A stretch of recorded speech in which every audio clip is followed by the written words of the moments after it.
hunky-dory. Because gonorrhea has a treatment, and it's curable, and people get it all the time, like, for me, it's not a big deal. Gonorrhea. I can't believe I'm hearing what he's saying here. I just cannot believe I'm hearing what he's saying here. But that's the problem. The problem is that I can believe that he's saying this because he is him. And there's nothing about him that makes any logical sense whatsoever. It is not okay. Just because you can get rid of something, it doesn't mean it's okay for you to have it or to catch it, because it is still making an impact on your body. And then the tablets, the medicine you have to take to even remove the infection, even they make some form of an impact on your body as well. Listen, I'm no nurse, I'm no doctor, I'm no scientist, so therefore I'm no specialist. But from my own opinion, if you're catching a disease of some kind, of infection of some kind, and then therefore to get rid of it, you then need to take some form of medicine, all of those things combined are still making some form of an impact in your body, both positive as well as negative. Some people may say just negative in general, depending on who you're talking to.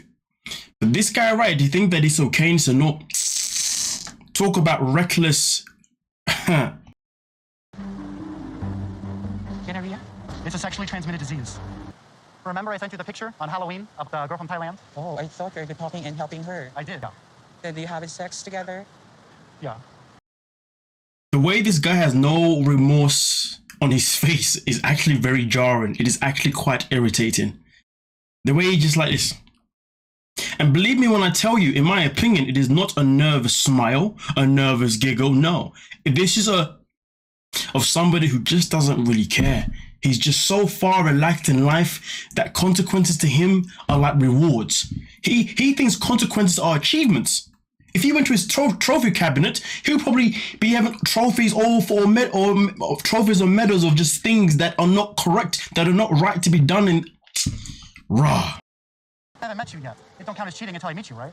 Yeah. It's still cheating. You think because so? We are talking about you go here to meet in a that just makes me shocked. I really want to know, what do you all think? Do you think that he's right by saying that him being intimate with other people just because they hadn't met before was not cheating? My question is this: did you or did you not have a conversation with Faith saying that you are a couple? If you've had a conversation where you two are a couple, then it's cheating. If you've both not had that conversation and it's been based on just assumptions, then I understand why he took that freaking loophole. Many people would, man or woman. But that's the problem though. You need to have that conversation sometimes, right? Do you know what it is? Actually, no, let me change that statement. Sometimes you don't need to have that conversation because you know there's a level of respect between you and that person. Okay? When you know there's a certain level of respect between you and that person, sometimes the conversation isn't necessarily needed per se, regarding whether you should still spoil your royal oats.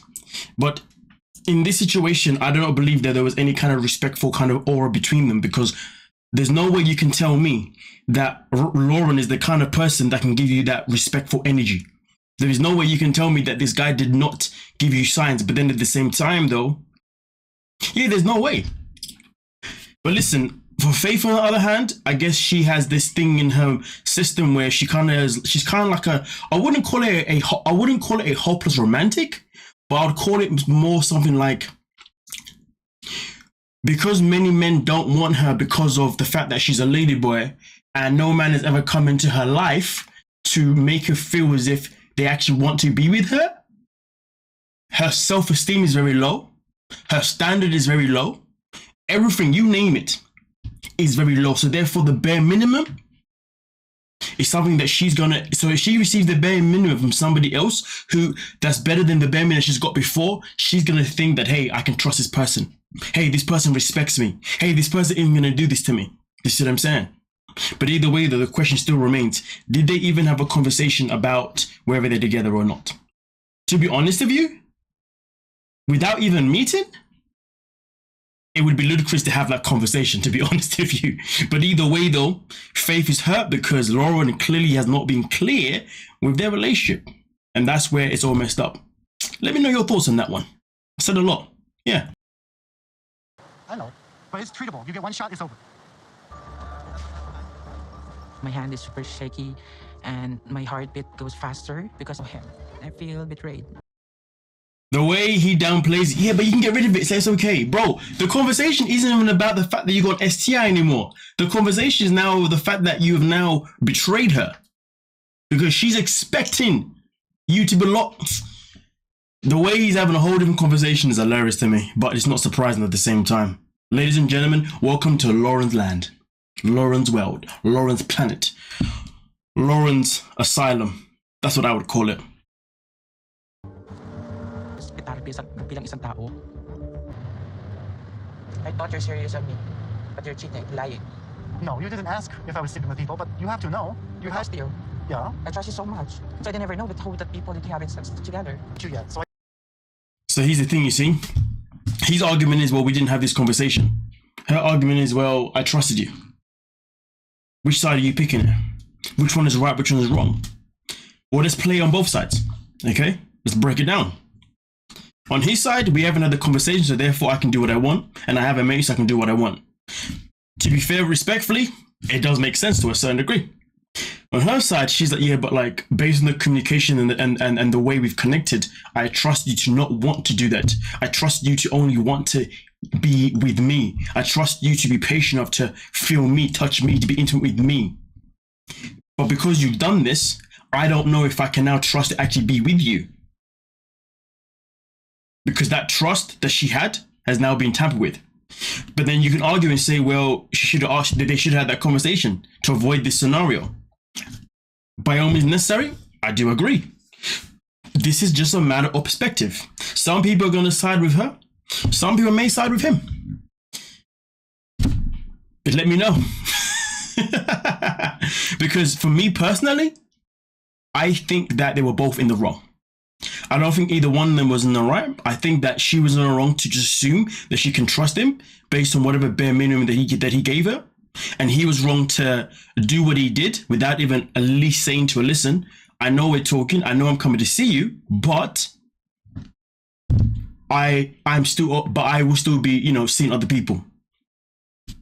So the grand scheme of it is that both of them have behaved based on an expectation or perception, whatever. They should have had the conversation. Yeah. I didn't think it was cheating. We're talking about for 6 months. Even we are talking just a relationship. Still Bad that Faith is so hurt. And, you know, I'm realizing that I should have been clearer from the start.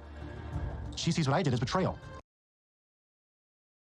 I'm just glad to see that he understands that he should have been clear from the start. I'm glad to see that, you know, and I also think that at the same time, whilst he's kind of taking accountability for, you know, for not saying anything to begin with, at the same time, she should also have a conversation with herself to say that, you know what, I should have never expected this. I should have never expected him to be loyal. You know, I should have really addressed it with him about this. So like I said before, in my opinion, it's a matter where they are both in the wrong and they both need to take a form of accountability that they don't necessarily. Well, I think he needs to take the accountability of apologizing or saying what he needs to do, but she needs to take the accountability of recognizing the situation and make sure that if she's ever in this situation again, it doesn't happen again. The next time she's gonna voice what she would like for him. You know, yeah. Either way, let me know your thoughts and we can talk about it. Don't forget to like, subscribe, and of course, peace.